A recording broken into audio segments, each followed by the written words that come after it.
Hey guys, welcome back to my new vlog. मैं हूँ आपका विशाल रावल। गुड मॉर्निंग, हर हर महादेव। कैसे हो आप लोग? अभी के 3 बजे છે। तो गाइस टाइम हुआ है, अभी कितना हुआ? 3 વાગ્યા છે અત્યારે। 3 વાગી ગયા। તો અમે નહીં ધોઈને રેડી થઈને નીચે આવી ગયા અને અમારા જીતુભાઈ પણ અમારા અંગાત આવ્યા, ચા નાસ્તો કરી રહ્યા છે અને બીજા 4 જણા ઉપર છે એ પણ રેડી થઈ ગયા, કરી નીચે જ આવી રહ્યા છે, નીચે જ આવી રહ્યા। તો ફૂલ એક્સાઇટમેન્ટ માં છું ભાઈ, ફૂલ એક્સાઇટમેન્ટ। મહાદેવના મંદિરે જવા માટે એટલી ખુશી છે ને, એટલી બહુ જ ખુશી છે। સ્વર્ગમાં જઈ રહ્યા છીએ, સ્વર્ગમાં ભાઈ। हाँ, स्वर्ग में लोग मरने के बाद स्वर्ग जा रहे हैं, हम अभी जा रहे हैं, मरने से पहले। तो इतनी खुशी हो रही है कि बहुत खुशी हो रही है। गाइज અમે હાલ સોનપ્રયાગ છીએ, હવે અહીંયાથી જઈશું ટેક્સીમાં ગૌરીકુંડ, પછી ત્યાંથી પછી અમારી યાત્રા પેદલ ચાલુ થઈ જશે।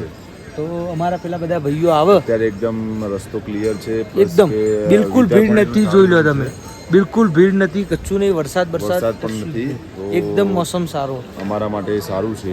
બાબાના આશીર્વાદ છે, અમે શાંતિથી ત્યાં પહોંચી જઈએ, દર્શન કરી લઈએ, બહુ જ આનંદ આવે। તમને બધા આ બ્લોગ તમે જોતા રહેજો। સ્ટે અમારો જે છે ઉપર જ છે રોકાવાનો। ગાઈસ ચા પીવા આવો, ચા નાસ્તો કરવા આવો, ચા નાસ્તો કરો, ખુશ રહો।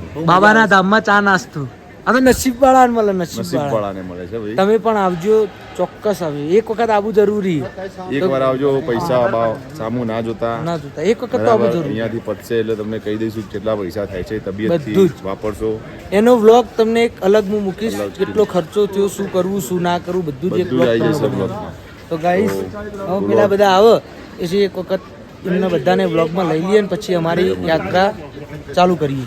તો હસતા રહેજો, ખુશ રહેજો, આવતા રહેજો, લાઈક કરજો, સબસ્ક્રાઇબ કરજો, શેર પણ કરજો અને આ વિડીયોને આગળ પહોંચાડો। હર હર મહાદેવ, હર મહાદેવ। ગાઈસ અમારા ટીમના મેમ્બર બધા આવી ગયા, લાગે અમને લેવા ઊભા નહીં રે। હર હર મહાદેવ। गाइस બધા રેડી થઈ ગયા, તમે જોઈ લો, लाठी वगैरह सब ले लिया है, ले लिया कैसे हो? चलने की देर हर हर महादेव, हर हर महादेव। हार्दिक भाई प्रजापति, हर हर महादेव। અમારા હાવજનો થોડો લેટ ઉઠાવ પણ કશો વાંધો નહીં, મારો ભાઈ એટલે અમારે કશું જ ના કહેવાય, બધા બ્લોગમાં કહું પણ મારો ભાઈ અહીંયા એટલે કશું જ ના કહેવાય। કેદારનાથ યાત્રા ચાલુ કરો એટલે આટલાથી એક રજીસ્ટ્રેશનનું આવે, ત્યાં રજીસ્ટ્રેશન કરવું જરૂરી છે। હું તમને બતાવી દઉં કેવી રીતે રજીસ્ટ્રેશન થાય।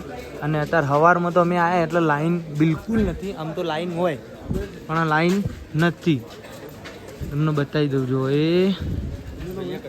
એ આ મશીન આમાં બધું રજીસ્ટ્રેશન થઈ જાય, તો આ રજીસ્ટ્રેશન કરો ભાઈ, ત્યાં સુધી અમે થોડા આગળ આવી જઈએ। અમારા બધા 7 જણાનું ફોનમાં થઈ જાય, ઝેરોક્સ તો ઝેરોક્સ થઈ જાય, તો કોઈ ચિંતા કરવી નહીં, રજીસ્ટ્રેશનમાં વાર લાગતી નહીં। આ જો કે સવારે અમે વહેલા આવ્યા હતા એટલે ભીડ નહીં, આમ તો ભીડ હોય, આ ભીડ બિલકુલ નથી, એટલે રજીસ્ટ્રેશન થઈ જાય। તો અમે હવે દેખો બધા ઊંઘેલા પણ બધું ફોનમાં પણ હોય, ઓનલાઈન ખાલી સ્કેન જ કરવાનું હોય, તો ચિંતા કરવાની કોઈ જરૂર નથી। હે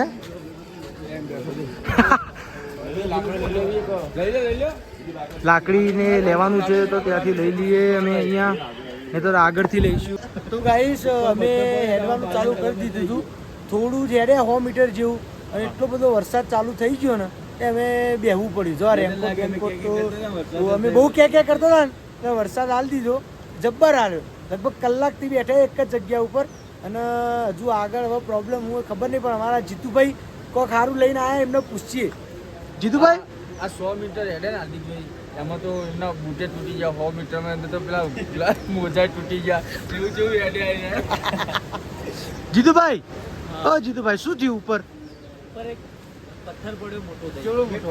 એક્શન તો કરો, એની સાઈઝ બતાવવાની છે, બરાબર અલાઉન્સ કરશે ગાઈસ। ઉપર રસ્તા ઉપર બહુ મોટો પથ્થર પડ્યો ને એના કારણે રસ્તો બ્લોક થઈ ગયો, તો હેડીને જવાય પણ ગાડીમાં જવાય એવું નહીં। તો વરસાદ થોડો ઓછો થયો પણ હજુ હાલ જવાય એવું નહીં, આગળ અમે જોઈએ છીએ અપડેટ આવે પછી અહીંથી નીકળીશું, તો તમને અપડેટમાં આપતો રહે અને તમે જોતા રહેજો, બરાબર। તો ફાઇનલી ગાઈસ વરસાદ બંધ થઈ ગયો, તમે જુઓ મોસમ તમને બતાવી દઉં, વરસાદ તો બંધ થઈ ગયો પણ હજુ સુધી અમને જવા નહીં દેતા, કેમ કે ત્યાં મોટો પથ્થર પડ્યો ને, એ પથ્થર જો સુધી હટાવશે નહીં તો સુધી અમને જવા નહીં દે। પણ વરસાદ તો એકદમ બંધ થઈ ગયો અને મોસમ પણ કમ્પ્લીટ સાફ સુથરો થઈ ગયો અને તડકોય કાઢેલો હોય તો હવે જોઈએ અડધો કલાક પછી અમને જવા દેશે. હાર્દિકભાઈ તો હજી અમારા હાર્દિકભાઈ તમારો વિચાર છે જવાનો? 4 કલાકથી ઊભા થઈ ગયા. સાચું બોલો ચેલા 4 વાગ્યા 8 વાગ્યા 4 કલાકથી ના હવે તમને જવા દેશે, ચિંતા ના કરજો. વધારે વધારે અડધો કલાક પછી જવા દેશે. બરોબર. સાચું ના જવા દે તો અરે ના જવા દે મને ફોન કરજો, હું તમને મોકલી દઈશ કઈ દે જવા દેશે. ના હાલ નહીં ઘડીક રહીને સેફટી. હા તો અમે કલાક ઊભા રહ્યા, 2 કલાક જેવું ઊભા રહ્યા પણ ફાયદો થયો કેમ કે અમને અમારા ગુજરાતી ભાઈ અમને મળી ગયા. તો તમને બતાવું તો આ પણ ગુજરાતી છે, એ પણ અમને અહીંયા મળી ગયા. રાજકોટના અમે ગંગોત્રીમાં પણ એક અમદાવાદના મળ્યા તો તમે વ્લોગમાં જોયો છે. અને આ ઉપર ચડ્યા એ અમને રાજકોટના મળી ગયા. તો સાથે ટ્રેકિંગ કરીશું અને ખૂબ મજા આવશે. તો તમને જ્યાંથી અહીંયાથી નીકળું તો પછી તમને બતાવીશું આગળનું. તો હર હર મહાદેવ ગાઈસ. પેલું ભૂસ્ખલન થયું હતું તમને હું બતાવી દઉં. લેન્ડસ્લાઇડ થયું હતું. આ બધા પથરા રોડ ઉપર આવી ગયા હતા, એના કારણે રસ્તો બંધ કરી દીધો હતો. તો હવે જેસીબી આવી ગયું, રસ્તો ક્લિયર કરે બસ અડધો કલાક પછી અહીંયાથી નીકળી જઈશું અમે. શું કેવું રુદબીર આવે? આ લેન્ડ સ્લાઇડિંગના કારણે થોડું રૂકાવટ આવી હતી. બરાબર. જેસીબી આવી ગયું છે, કામ ચાલુ થઈ ગયું છે. ઓલમોસ્ટ રસ્તો ક્લિયર થઈ ગયો છે. બરાબર. જેવાય રસ્તો ચાલુ થાય એવા જ ટેક્સી કરી લેશે અહીંયા. અને ગાઈસ અમે ગૌરીકુંડ આવી ગયા દર્શન કરીને, અને ત્યાં ગરમ પાણીનું કુંડ છે, ત્યાં સ્નાન કરીને પછી યાત્રા ચાલુ કરીશું અમે. તો ગાઈસ ફાઇનલી અમે ગૌરીકુંડમાં ગરમ પાણીમાં નહીં લીધું. આ કુદરતી મતલબ તો એક સત્ય સત છે. આ સાઈડ આ ઠંડુ હેમ જેવું પાણી અને કુંડના અંદર ગરમ લાય જેવું પાણી. તો તમે વિચારો આ સત કેટલું હોય રોહિતભાઈ, આ સત કેટલું હોય? આ સત્ય છે કે અહીંયા આ બાજુમાં નદી છે, આ ઠંડુ હેમ જેવું હોય અને આ ગરમ લાય જેવું પાણી. વિચાર કરો કુદરતી આ. તો અમે આ નહીં લીધું, स्नान कर दिया हमें, आगे निकल रहे हैं हम निकल रहे हैं पैदल यात्रा पे फाइनली निकल रहे हैं. तो हर हर महादेव. તો ફાઇનલી અર્ધમાં પહોંચે અમે. ગાઈસ પહેલા તો કહેવાનું તો કહી દીધું હતું મેં કીધું ચડી જઈશું, ફટાફટ ચડી જઈશું, પણ 2 મિનિટ જાન હાથમાં આવી ગયો.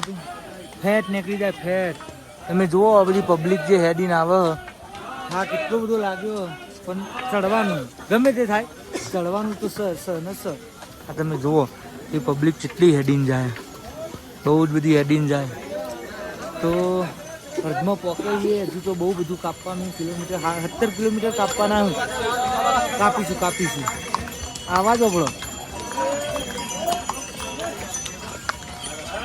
આવાજ. તો ગાઈસ વચમાં અમે થાક ખાવા માટે ઊભા રહ્યા, તો એક નજારો આવ્યો ને તે મેં કીધું તમને બતાવી દઉં. કહું હું તમને નજારો બતાવી દઉં છું. ભાઈ વિશાલભાઈ ફોન ફેરવો.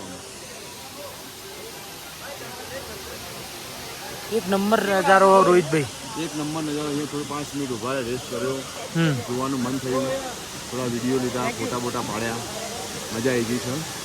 ઠંડુ ચીલ્ડ લાગે, ઠંડુ ચીલ્ડ.